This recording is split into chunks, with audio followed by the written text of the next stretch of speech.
Let's let Cris Carter go in on ESPN. He going to tell you the real and the fake. Let's go. Dude, CC, how is he currently not on national television? Shameful. Because I don't want to be. He'd rather be on Fully Loaded, bro. Well, this is the thing. National TV is in New York or L.A. There's not a lot of shows. If you look at it, I've already worked for Fox. They only got a couple little shows, you know? ESPN, I've already worked for ESPN.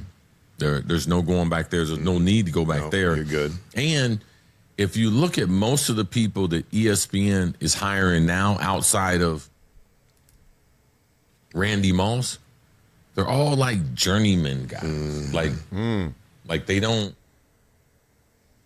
they're hiring practices and the economics of it are totally different. Like they're hard to listen to, I can tell you that, from my perspective. Now the pay in TV is like doing radio. Really? Yeah, blah, blah, blah. Let's talk through this real quick because Cris Carter just started off and he threw you one and you didn't even see how hot it was. He's like, there's only two destinations, L.A. and New York, right? And if you worked like CC did, he worked for both of them, he like kind of ran out of options, at least in terms of networks and in the destinations of L.A. and New York. And then if you add up how many real shows, unless you're going to be a part of the carousel, what are there, 5, 6? I don't even know, counting offhand. But with the realignment of the network at FS1, what do they have? They got the Nick Rice show. They got First Things First. That's in New York. What they got? Colin. That's in Chicago. What they got? What else is they got? I don't think they got any other shows, do they? I mean, they got Barstool, but that's wherever Barstool is. Was that Boston or something? Come on, man. Then you go ESPN. What show they got? First Take. They got Get Up. What else they got? NFL Live, NBA show. So those, and then even those are niche. Like you starting to get into like, now we need do. So not that many shows, so not that many people, not much personnel, especially when you're Cris Carter, who's done it. But then he threw this pitch and he said, plus the people on TV, y'all remember how Molly Karam just woke up one day at about noon and just said I had to get out of First Take real soon and dipped? They ain't paying. They are not paying. So then you're like, dog, they're not paying? Look, some people make it. He gonna describe it. He gonna talk through it. Some, very few. The rest, they not paying. Yeah, it's not what it, yes. Ooh. Yes, that's what it is. Okay. Ooh. So when you see the faces, it's not like the faces they hire for NBC. You know, you get Tracy McGrady, Vince Carter, Reggie. Man, they got some people. Yeah, they're paying them. They're paying them. They are paying them. They ain't going to ESPN for that money. No, ESPN, Barkley, yep, Shaq and them, Stephen A, yes. But everybody else. ESPN's philosophy business-wise is pay the Eagles, starve the turkeys. Wow. They told me that. For real. Pay the Eagles. Starve the turkeys. Starve. The turkeys know they're turkeys? Oh, they know. They know. If you're doing SportsCenter, they know. Like, it's not. Let me stop right here. Blah, blah, blah. Before he even pivots off of that point. He said they told him this, right? And you already know what. Someone can tell you something, but you're already knowing it. You already can see the carousel. So this started way back when they had those issues and contract and star power conversations around going back to Stuart Scott, Rich Eisen, Dan Patrick, et cetera, that whole generation. And you know how Stuart Scott stuck it through and was still Stuart Scott, but the other names, Rich Eisen, the other names, Dan Patrick, right? They all left. They all moved on because there was this conversation internally that no one's going to be bigger than the brand. We're not doing that again, right? We're not going to do it. Now, they've had changes of regime. They had changes in leadership, et cetera. But they told people, I remember being there and hearing, they were like, no one's going to be bigger than ESPN anymore because that was an issue for them. Like people were tuning in to SportsCenter or then they were tuning in for that actual anchor. And then they were like, all right, we're not really here for ESPN. We're here for you. And that's the same kind of thing that the NBA goes through versus the NFL. The NFL, it will always market the game. We ain't going to let anybody look like they're bigger than the game so we can keep this momentum going and recycling of names going. The NBA is a little different. NBA is always trying to hook on to who's the biggest player, who's the face of the league. Jordan, right? LeBron or Kobe, whatever you want to say. But the point is, they have issues like right now. LeBron's gonna retire, so who's next? Well, it's Wemby. No. It's Anthony Edwards. No. He don't want it to. NFL ain't. What conversation? Who's the face of the NFL? Who gives a damn? That's the point. So ESPN went through this as well. Rich Eisen, the sports, it's not like these guys are leapfrog coming off that show on the. No.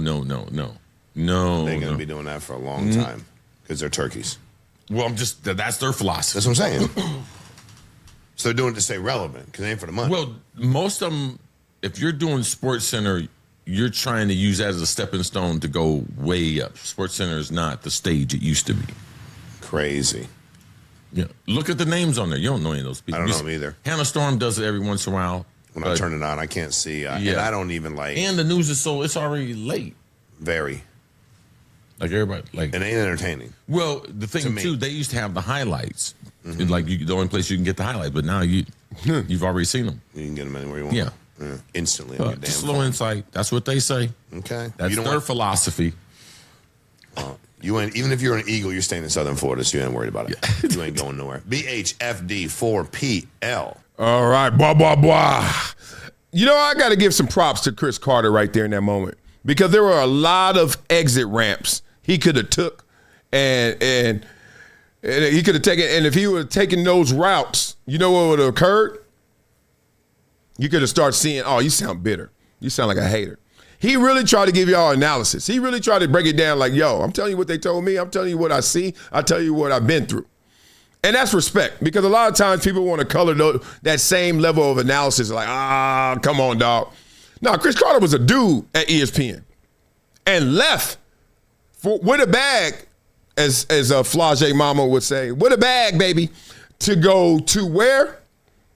FS1. And he was there with early Nick Wright, if you guys don't remember. Now, him and Nick Wright got into it, and then he got into it with some execs, and that's how the thing went and flamed out for Cris Carter. That, you know, they were on different sides of that conversation.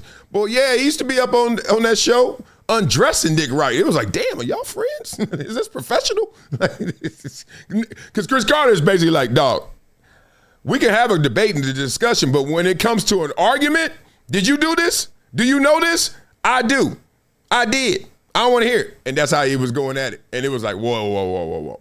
They wanted more of a collaborative effort, as they say. So it's interesting. Like ESPN right now, McAfee, obviously, high class. Stephen A. Smith, high class. Those are the Eagles. Now, you could go to the different shows and you can go see the network shows. Obviously, Barkley and that show's Eagles. But that's a different animal. McAfee's even a different animal. Aikman and Buck, that's a different animal, but that's it. But the rest, it's like really like I want exposure. I want reps. I want to check a box. It's still a dream job. Don't get it twisted. But it is weird that they've really ended almost their middle class. There's still a Mina Kimes, makes a couple million. There's still a Ryan Clark right there. And the thing that what Cris Carter is saying is he's calling them the turkeys, even though they're some fat ass turkeys. But they the turkeys because where's home for you? Home is where we gonna make it. We're ESPN. We're making your home. You're on this show today. You're on this show. You're on 7 shows. You're on 3 shows. You're on 2 shows. You're in 12 cities. You're in 20 cities. You're in 1 city. Think about it. It used to be a day. Cris Carter has lived long enough in the media to know the day where you used to just go to work, put in your 2 4-hour show, and then take it home. And that was life. Now, to live that same life at that money, because that's not Eagle territory. That's still not Eagle. In today's world, that's not Eagle. You know, you're gonna have to get your notes. I saw that Jason Kelce, one of his shows, that late night show, they canceled that. They didn't continue that. And then he turned down another thing because it's like, dog, Jason Kelce, he making money. He eating, he winning. But then you start seeing how they slice it. So that's what the fascination with independent media is because you get higher highs, but you also get lower lows. But guys, I think what people don't understand is you set your world, you set your schedule, you set your standard. And I don't think that gets mentioned and yelled and highlighted enough. Like, I have a life. If you're not going to pay me something where I can ignore all of these issues you're presenting by making me be, all right, Sunday game, I'm in Green Bay. And then so that means I was there since Friday or Saturday and I'm there to Monday. Then I come back and I'm in New York for the week to do the shows. And then after that, where are we next week? Jacksonville. That sounds amazing. You're on ESPN, except here's the conversation. Where's your wife? Anybody? Where's your kids? Where are your kids? Did you see that recital? Forget that. Did you run their bath? Forget that. Did you read them a book? FaceTime. So look, everybody got to pick their course. That's what's happening with disruption.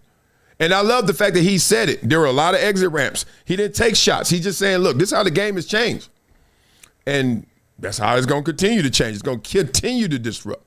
Craziness out there. Okay. Beat up in the comments. We're going to get into Jason McIntyre. And, who is this? Willie Colon? They were talking about a little bit of a racial element that popped up with the Big Ben, Roethlisberger, Mike Tomlin conversation. And don't forget, all that started with Debo, who went at it as well. So, blah, blah, blah. Oh, Greenberg, good one. Let me beat up the comment. Greenberg is winning. He an Eagle. Now, he an Eagle. I do my get up. I get up, and I do my get up, and I'm gone. You know, and he does his radio. I think he does his radio or podcast. Yeah, he's an Eagle to me. Now, he ain't flying like McAfee and all them.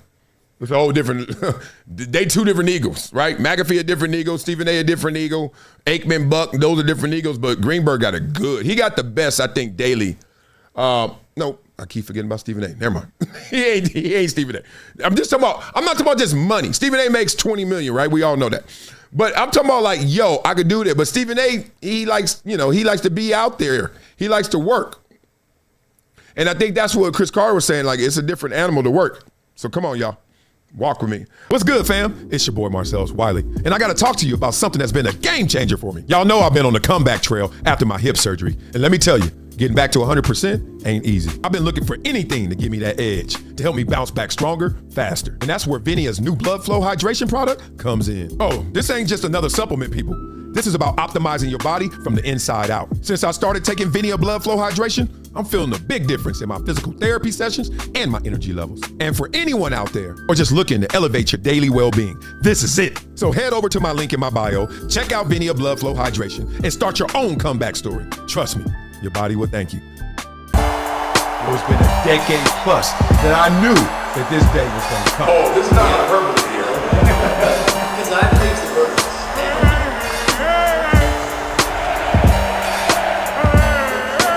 Time to hydrate. Hydration's the situation, so.